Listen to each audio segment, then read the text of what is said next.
আসসালামু আলাইকুম, welcome back to my channel Shyamli's cooking. কেমন আছেন ভিউয়ার্স আপনারা?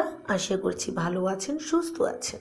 ভিউয়ার্স, আজ আমি আপনাদের কাছে এমন একটি মাছের রেসিপি নিয়ে এসেছি যে মাছটি আপনারা সবাই সচরাচর হয়তো চেনেন না, আবার অনেকেই হয়তো চিনেন।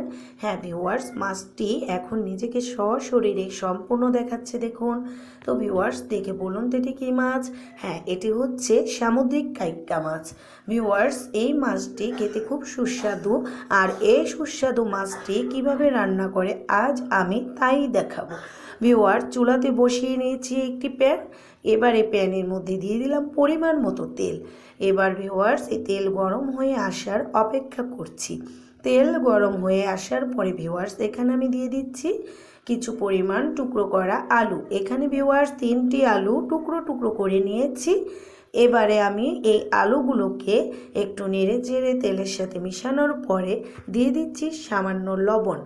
এবার ভিউয়ার্স, লবণটার সাথে আমি আলুটাকে আবার একটু মিলিয়ে মিশিয়ে আলুটাকে ভেজে নেব, এবং তার আগে একটু ঢেকে দিয়ে আলুটাকে ভাপ দিয়ে দিব। কিছুক্ষণ পর ভিউয়ার্স, আমি এটিকে ঢাকনা খুলে নিলাম, তারপর আলুটাকে আবার একটু নেড়ে দিলাম। হ্যাঁ, আলুটা কিন্তু কিছুটা সেদ্ধ হয়ে গেছে। এবারে এখানে দিয়ে দিচ্ছি 3টি বড় পেঁয়াজ কুচি। তারপরে ভিউয়ার্স, পেঁয়াজের সাথে আলুর সাথে এটি ভালোভাবে একটু নেড়ে নিচ্ছি, আর নেড়ে নেড়ে এটিকে বাদামি কালার করে নিচ্ছি। যখনই ভিউয়ার্স বাদামি কালার হয়ে এসেছে, ততক্ষণে আমি ঢেকে দিয়ে আবার চলে যাচ্ছি সেই মাছের কাছে। দেখুন ভিউয়ার্স, মাছগুলোকে আমি সুন্দরভাবে কেটে ধুয়ে পরিষ্কার করে নিয়েছি।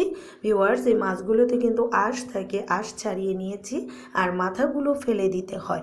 তারপর এখানে দিয়ে দিচ্ছি পরিমাণ মতো হলুদ আর একটুখানি মরিচের গুঁড়ো, আরও দিয়ে দিচ্ছি লবণ, পরিমাণ অনুযায়ী সামান্য লবণ। এবং এই লবণের সাথে মশলার সাথে হাতের সাহায্যে মাখিয়ে মাখিয়ে মেরিনেট করে নিচ্ছি। পাশেই রেখে দিয়ে চুলাতে বসিয়ে নিয়েছি একটি ফ্রাই প্যান। এবার এই প্যানের মধ্যে দিয়ে দিয়েছি তেল। তেল গরম হয়ে আসলে ভিউয়ার্স, আমি সবগুলো মাছ 2বারে ভেজে নেব। এবার আমি ভাজতে দিয়ে দিচ্ছি মাছগুলো। দেখুন, মাছগুলো দিয়ে দেওয়ার পরে ভিউয়ার্স, আমি পাশের গ্যাসে চলে গেলাম যে আমার তরকারিটা কেমন হচ্ছে।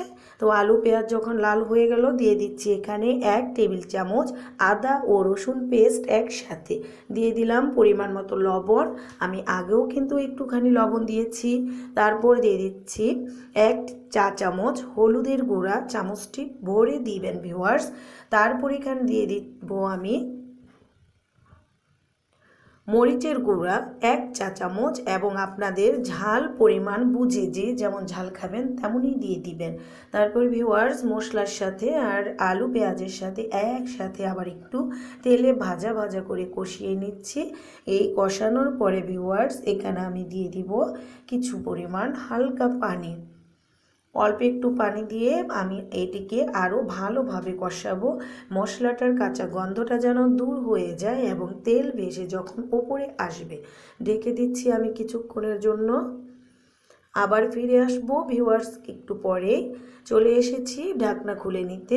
ঢাকনা খোলার পর দেখলাম ভিউয়ার্স, আমার তরকারিটা কিন্তু ভালোভাবে কষানো হয়ে গেছে। এবারে কিন্তু আলুটাও ভিউয়ার্স সেদ্ধ হয়ে গেছে। আর এ পর্যায়ে দিয়ে দিচ্ছি আমি মটরশুঁটি কিছু পরিমাণ।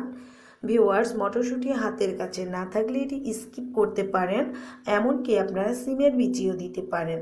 আর ভিউয়ার্স, মটরশুঁটিটা দিলে এটির স্বাদটা আরও বেড়ে যায়। এরপর দিয়ে দিচ্ছি এখানে আমি একটি টমেটো ফালা ফালা করে নিয়েছি। টমেটোটাকে আমি ছড়িয়ে সাজিয়ে দিয়ে দিয়েছি। এর উপরে দিয়ে দিব কাঁচামরিচের ফালা। দিয়ে দিচ্ছি ভিউয়ার্স কাঁচামরিচের ফালা, আপনারাও দিয়ে দিবেন পরিমাণ অনুযায়ী। তারপরে এটিকে আমি আবার একটু গুছিয়ে নিয়ে এর উপরে দিয়ে দেবো আমি যে মাছ, তা আমি পাশের গ্যাসে ভাজা শেষ করে নিয়েছি ভিউয়ার্স। এবার আমি নামিয়ে নিব। এতে করে কিন্তু আমার তরকারিটা তাড়াতাড়ি হচ্ছে, 2 গ্যাসে আমি কাজ করছি। তো ভিউয়ার্স, মাছগুলোকে এখন আমি দিয়ে দিচ্ছি তরকারিতে সাজিয়ে। সাজানো হয়ে গেছে আমার মাছগুলো। আর এখানে এখন আমি দিয়ে দিব পরিমাণ মতো পানি। যতটুকু পানি আমার তরকারি অনুযায়ী প্রয়োজন, আপনারাও আপনাদের তরকারি অনুযায়ী প্রয়োজন মতো পানি দিয়ে দিবেন। এবারে আমি তরকারিটাকে একটু ঝুলিয়ে নিচ্ছি। ঝুলিয়ে নেওয়ার পরে এখানে আমি এখন ঢেকে দিব কিছুক্ষণের জন্য, তরকারিটা হয়ে আসা পর্যন্ত অপেক্ষা করব। তারপর এখানে যা দিয়ে দিব তা দেখাচ্ছি ভিউয়ার্স। আর ভিউয়ার্স, তার আগে ততক্ষণে বলুন আমার এই তরকারিটা কেমন হয়েছে, রেসিপিটা কেমন লেগেছে। ভালো লেগে থাকলে অবশ্যই একটি লাইক দিয়ে দিবেন, আর আমার চ্যানেলে নতুন হয়ে থাকলে সাবস্ক্রাইব করবেন, পাশে থাকা বেল বাটনে ক্লিক করে আমার পাশেই থাকবেন। ভিউয়ার্স, এখন দিয়ে দিচ্ছি আমি ধনিয়া পাতা। দেখুন, এটি হচ্ছে সংরক্ষিত ধনিয়া পাতা। ভিউয়ার্স, এটি কিন্তু মাসের পর মাসের জন্য সংরক্ষণ নয়, এটি হচ্ছে প্রায় 15 দিন বা 10 দিনের জন্য সাময়িক সংরক্ষণ। এই সংরক্ষণ ভিডিওটিও আমি ছেড়েছি ভিউয়ার্স ধনিয়া পাতা আচারের সাথে। যদি আপনারা ভিডিওটি দেখতে চান তাহলে ডিসক্রিপশন লিঙ্কে ভিডিওটি দিয়ে দিব। তো ভিউয়ার্স, আমার আরও অন্যান্য ভিডিও দেখতে চাইলেও আমি লিঙ্ক দিয়ে দিব, আপনারা দেখে নেবেন। আর ভিউয়ার্স, এই ধনিয়া পাতা কিন্তু অনেক সময় বাজারে আমরা প্রতিদিন যাই না, কিন্তু প্রতিদিনই ধনিয়া পাতাটা লাগে। সেই জন্য এটি যদি সপ্তাহে একবার কিনে আপনি সংরক্ষণ করেন তো আপনি প্রতিদিন আরাম আয়েসে ব্যবহার করতে পারবেন। তো ভিউয়ার্স, দেখুন তরকারিটি হয়ে গেল, কেমন লাগছে।